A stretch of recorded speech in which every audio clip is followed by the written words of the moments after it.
जनता भारत को एक सार्वभौम सामाजिक अर्थ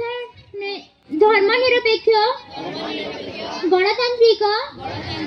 राष्ट्र भावे गठन करने निमंते एवं यार नागरिक मानकु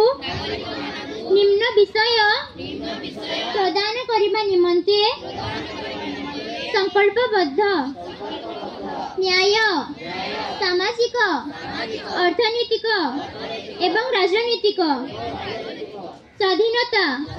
चिंताधारा वक्तव्य विश्वास एवं उपासना समानता स्थिति एवं सुजोग एवं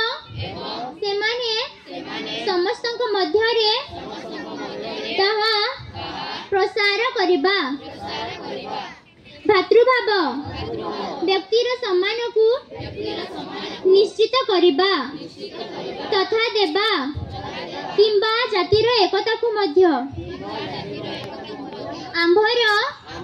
संविधान सभा रे आज नवेम्बर 26 तारीख 1949 रे आम्भे एतद्वारा